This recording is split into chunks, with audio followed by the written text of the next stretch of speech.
మా latest videos కోసం మా ఈ తెలుగు న్యూస్ ఛానల్ సబ్స్క్రైబ్ చేసి గంట సింబల్ యాక్టివేట్ చేసుకోండి. రేపు బుధవారం రోజున రహస్యంగా బీరువాలో ఈ ఆకును పెడితే చాలు, బీరువా మొత్తం నోట్ల కట్టలతో నిండిపోతుంది. వద్దన్న ధనం వస్తుంది. కాబట్టి రేపు బుధవారం రోజు బీరువాలో ఈ ఆకును పెట్టండి. చాలా అద్భుతమైన ఫలితాలను పొందుతారు. ఈ బుధవారం పరమ పవిత్రమైనది కాబట్టి ఈరోజు ఎవరైతే బీరువాలో ఈ ఆకును పెట్టుకుంటూ ఉంటారో వారికి తప్పకుండా ధన సమస్యలన్నీ కూడా తొలగిపోతాయి. ఆర్థిక సమస్యలనేవి ఉండవు. ధన సమస్యలన్నీ కూడా పోతాయి. ధన ద్వారాలు తెరుచుకుంటాయి. ధనం సంపాదించే మార్గాలు తెలుస్తాయి.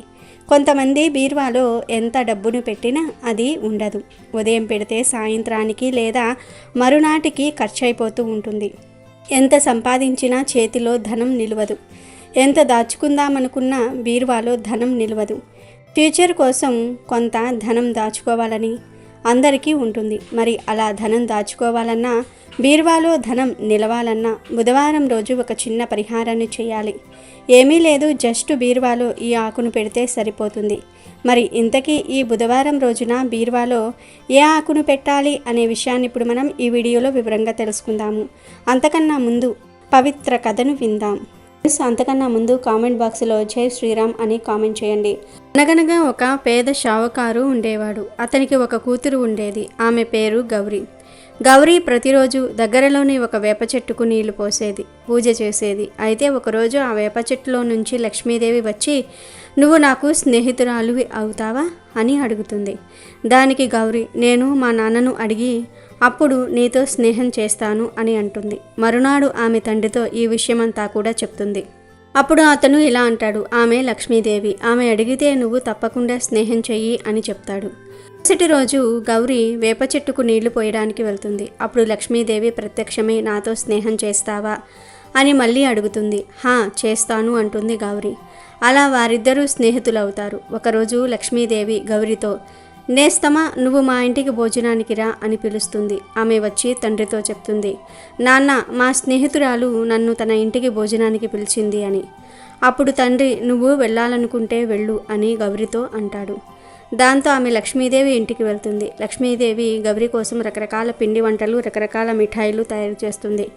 బంగారు పళ్ళెము, బంగారు గ్లాసు, బంగారు చెంబుతో నీళ్లు పెడుతుంది. చందనంతో చేసిన పీటపై కూర్చోబెడుతుంది. అప్పుడు షావుకారు కూతురు ఇలా అంటుంది, ఈరోజు నువ్వు నన్ను ఇంటికి పిలిచావు, రకరకాల వంటలు చేశావు, మంచి విందు ఏర్పాటు చేశావు. కానీ నా ఇల్లు పాడుపడిపోయింది. నేను రోజు జొన్న రొట్టె, గోధుమ రొట్టె తింటాను. నిన్ను మా ఇంటికి నేను పిలవలేను, ఎందుకంటే మేము చాలా పేదవాళ్ళమంటుంది. అప్పుడు లక్ష్మీదేవి, ఇప్పుడు నువ్వు నా స్నేహితురాలివి, ఎందుకు బాధపడతావు, చింతించకుండా ఇష్టంగా తిను అని అంటుంది. గౌరీ భోజనం చేస్తుంది. భోజనం చేసిన తర్వాత ఇంటికి వెళ్ళడానికి సిద్ధపడుతుంది. అప్పుడు లక్ష్మీదేవి ఆమెకు ఒక గుమ్మడికాయని ఇస్తుంది. ఇచ్చి ఇలా అంటుంది, దీనితో కూర చెయ్యి అని చెప్పి పంపిస్తుంది. ఆమె ఇంటికి వెళ్ళి కత్తితో గుమ్మడికాయను కొయ్యబోతుంది. కానీ ఆ కత్తి బంగారు కత్తిగా మారిపోతుంది. గుమ్మడికాయ తెరిచి చూస్తే మధ్యలో ముత్యాలు, వజ్రాలు ఉంటాయి. ఆ గుమ్మడికాయ పెట్టిన పళ్ళెం బంగారు పళ్ళెంగా మారిపోతుంది. గౌరీ ఆ గుమ్మడికాయలోని ఒక వజ్రాన్ని తీసుకుని వెళ్ళి బజార్లో అమ్ముతుంది. లక్షల్లో డబ్బు వస్తుంది. వాటితో ఒక పెద్ద ఇల్లు, మంచి బట్టలు, నగలు కొనుక్కుంటుంది. వ్యాపారాలు ప్రారంభిస్తుంది. చాలా సంతోషంగా ఉంటుంది. ఒకరోజు గౌరీ లక్ష్మీదేవిని తన ఇంటికి భోజనానికి రమ్మని ఆహ్వానిస్తుంది. ఆమె కూడా రకరకాలుగా పిండి వంటలు చేస్తుంది. బోలెడన్ని మిఠాయిలు, రకరకాల పిండి వంటలు తయారు చేసి చందనంతో చేసిన పీట వేసి బంగారు పళ్ళెం, చెంబు పెడుతుంది. ఆమె ఇంటికి లక్ష్మీదేవి వినాయకుడితో కలిసి వస్తుంది. మొదటిగా లక్ష్మీదేవి కూర్చోగానే పీట బంగారు పీటగా మారిపోతుంది. గౌరీ వాళ్ళకి ఎంతో మర్యాద చేస్తుంది. మంచి భోజనం పెడుతుంది. లక్ష్మీదేవి చాలా ప్రసన్నమవుతుంది. స్నేహితురాలిద్దరూ కూడా బోళ్ళన్ని కబుర్లు చెప్పుకుంటూ ఉంటారు. కొంతసేపటికి లక్ష్మీదేవి, నేను ఇంక వెళ్ళనా అంటుంది. దానికి గౌరీ, అలా ఎలా వెళ్ళిపోతావు, నాకు కాబోయే భర్త ఇంకా పిల్లలకు నీ గురించి తెలియవద్దా అంటుంది. అప్పుడు లక్ష్మీదేవి, నేను నీ ఇంట్లో కొన్ని తరాల పాటు ఉంటాను అని అంటుంది. గౌరీ లక్ష్మీదేవికి తాంబూలం తెచ్చి ఇస్తుంది. లక్ష్మీదేవి తాంబూలం వేసుకోబోయితే డబ్బా బంగారం అయిపోతుంది. ఆహారం తప్ప ఏది ముట్టుకుంటే అది బంగారంగా మారిపోతుంది. అలా చాలా సమయం గడిచిపోతుంది. లక్ష్మీదేవి మళ్ళీ గౌరీతో, ఇంక నేను వెళ్ళనా అంటుంది. దానికి షావుకారి కూతురు, ఇంత మంచి నేస్తాన్ని నేను వెళ్ళనివ్వను అంటుంది. అప్పుడు లక్ష్మీదేవి, లేదు సోదరి, నేను ఆగలేను. పెద్ద పెద్ద షావుకారులు, వ్యాపారస్తులు నా రాక కోసం ఎదురు చూస్తూ ఉంటారు. నేను చంచలమైన దాన్ని, స్థిరంగా ఒకే చోట ఉండలేను అంటుంది. అప్పుడు షావుకారి గారి కూతురు, సరే వెళ్ళాలంటే వెళ్ళు, కానీ వెళ్తూ వెళ్తూ నన్ను ఆశీర్వదించి వెళ్ళు అంటుంది. నిన్ను చాలా ఆశీర్వదించాను. నీ సంపద ఎప్పటికీ తరిగిపోనంత ఇచ్చాను. వాటితో దాన ధర్మాలు చెయ్యి, నిత్యం పూజలు చెయ్యి, ఎల్లప్పుడూ వ్రతాలు చెయ్యి. అలాగే ఎల్లప్పుడూ దాన ధర్మాలు చెయ్యి. నువ్వు ఎంత ఎక్కువగా దాన ధర్మాలు చేస్తే అంత ఎక్కువగా నువ్వు ఎదుగుతావు అని చెప్పి షావుకారి గారి కూతుర్ని ఆశీర్వదించి లక్ష్మీమాత వెళ్ళిపోతుంది. అప్పటి నుంచి ఆమె నిత్యం పూజలు చేస్తుంది, దాన ధర్మాలు చేస్తుంది. ఆమె సంపద ఎదుగుతూనే ఉంటుంది. కాబట్టి లక్ష్మీదేవి షావుకారి కూతుర్ని ఎలాగైతే ఆశీర్వదించిందో మనందరినీ కూడా అలాగనే ఆశీర్వదించాలని కోరుకుందాము. ఇక వీడియోలోకి వెళ్లే ముందు ఫ్రెండ్స్, మీరు ఇప్పటి వరకు వీడియోకి లైక్ చేయకపోతే వెంటనే లైక్ చేయండి. అలాగే మా ఛానల్ని కూడా సబ్స్క్రైబ్ చేసుకుని మాకు సపోర్ట్ చేయండి. ఇక విషయంలోనికి వస్తే, రేపు వచ్చే బుధవారం చాలా విశేషమైనది. ఈరోజు ఎటువంటి పరిహారాలు చేసినా 100కు 100% ఫలితాలు వస్తాయి. ఎవరైతే ధన సమస్యలతో బాధపడుతూ ఉన్నారో, బీరువాలో ధనం నిలవట్లేదని బాధపడిపోతూ ఉన్నారో వారు చక్కగా ఈ బుధవారం ఒక మారేడు ఆకును తీసుకోండి. మారేడు ఆకు చాలా పవిత్రమైనది. మారేడు ఆకుకు ఐశ్వర్యాన్ని ఆకర్షించే శక్తి ఉంది. మన కష్టాలను తొలగించే శక్తి మారేడు ఆకుకు ఉంది. ఆ మారేడు ఆకును బీరువాలో పెట్టండి. అది ఎలా పెట్టాలంటే ఏమీ లేదు. రేపు బుధవారం రోజు చక్కగా ఒక మంచి మారేడు ఆకును తెచ్చుకోండి. చిరుగులు లేని మంచి మారేడు ఆకును తెచ్చుకొని ఆ ఆకును పసుపు కలిపిన నీటితో కడగండి. ఆ తర్వాత కొద్దిగా కుంకుమను తీసుకొని ఆ కుంకుమలో చిటికెడు పచ్చకర్పూరం కూడా కలపండి. తర్వాత ఈ కుంకుమను, కర్పూరాన్ని నీళ్లు కలిపి పేస్ట్ లాగా తయారు చేసి ఆ పేస్టుతో మారేడు దళం యొక్క 3 ఆకుల మీద 3 కుంకుమ బొట్లు పెట్టండి. తర్వాత ఈ మారేడు ఆకుకు కొంచెం ధూపం కూడా చూపించి ఆ ఆకుకు మీ కోరికను చెప్పుకోండి. మా బీరువాలో ధనం నిలవాలి, మాకు ధనం కలిసి రావాలి, ఆ ధనం అనవసరంగా ఖర్చవ్వకూడదు, ఫ్యూచర్ అవసరాలకు ఉపయోగపడాలి అని మనసారా సంకల్పం చెప్పుకోండి. తర్వాత ఆ మారేడు ఆకును తీసుకుని వెళ్ళి మీ బీరువాలో డబ్బులు దాచే లాకర్లో పెట్టుకోండి. ఇలా ఈ చిన్న పరిహారాన్ని చేసుకోవటం వలన ధనం ఖర్చవ్వకుండా ఉంటుంది. మీ బీరువా ఎప్పుడూ ధనంతో నిండుగా ఉంటుంది. నోట్ల కట్టలతో నిండిపోతుంది. అసలు ధన సమస్యలు అనేవే రావు. ఇలా పెట్టిన ఆకును 6 నెలల తర్వాత మళ్ళీ ఏదైనా ఒక బుధవారం రోజు మార్చుకోవాలి. అంటే పాత ఆకును తీసి పారే నీటిలో పడేసి మళ్ళీ ఇంకొక ఆకుతో పరిహారం చేసుకొని బీరువాలో పెట్టుకుంటే చాలు. ధనానికి లోటనేదే రాదు. కాబట్టి అందరూ బుధవారం రోజు ఈ ఆకును బీరువాలో పెట్టి ధనానికి లోటు లేకుండా ఆనందంగా జీవించండి. బుధవారం రోజు ఈ పనులను చేయటం వలన మీ సమస్యల నుండి బయటపడటమే కాకుండా మీ జాతకం మారిపోతుందని పండితులు చెప్తూ ఉన్నారు. మరి బుధవారం రోజు ఏమి చేయటం వలన మీ సమస్యలు తొలగిపోయి మీరు ఎలా కోటీశ్వర్లు అవుతారో ఈరోజు మనం ఈ వీడియోలో తెలుసుకుందాము.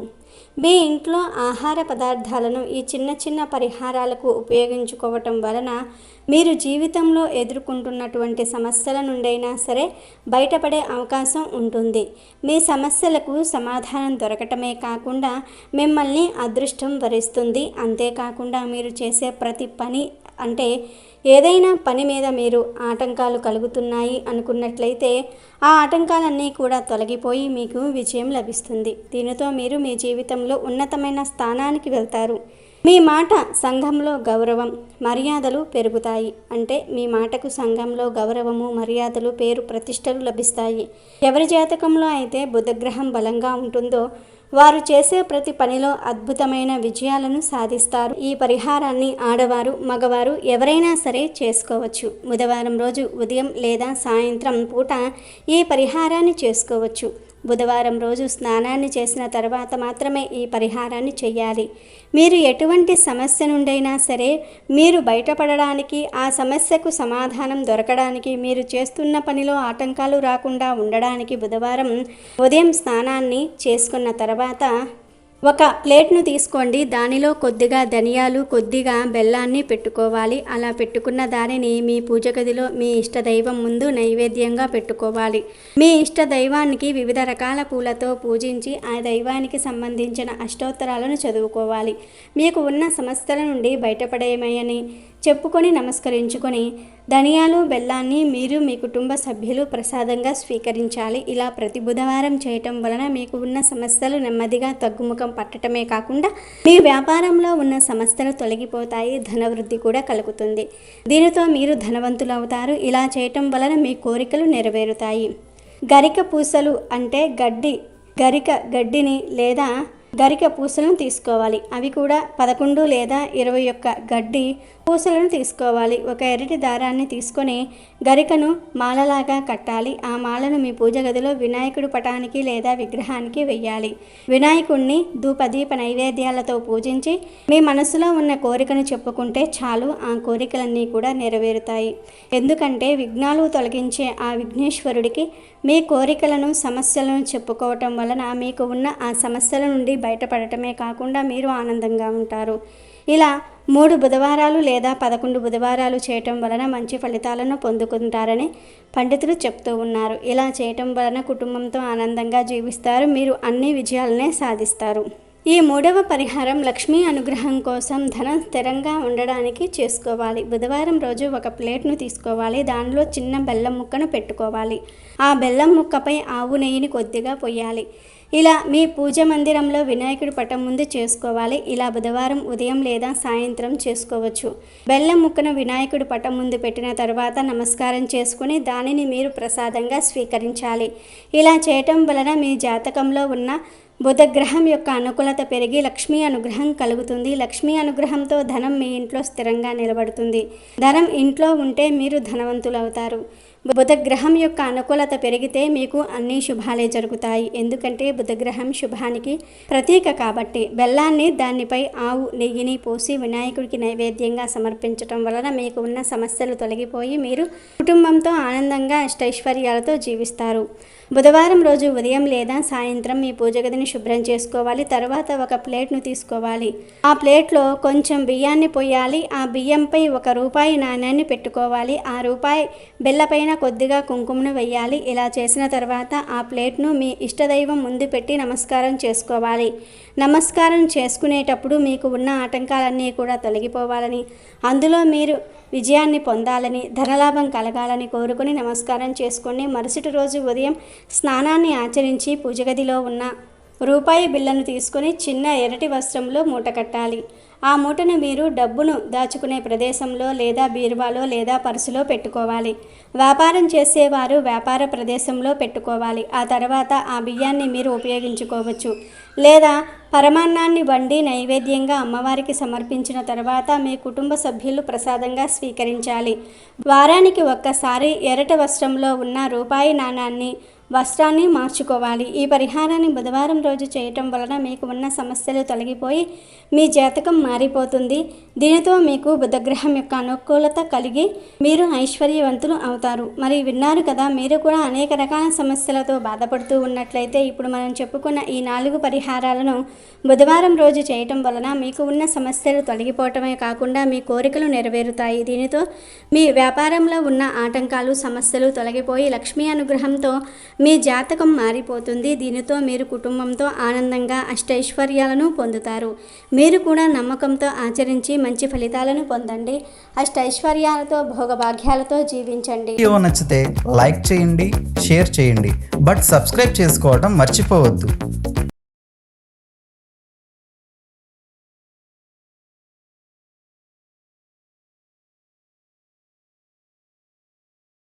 అమెజాన్లో బెస్ట్ డిస్కౌంట్స్ కోసం వీడియో డిస్క్రిప్షన్లో లింకు ఉంది, చూడండి. అలాగే మా టెలిగ్రామ్ ఛానల్ సబ్స్క్రైబ్ చేసుకోండి.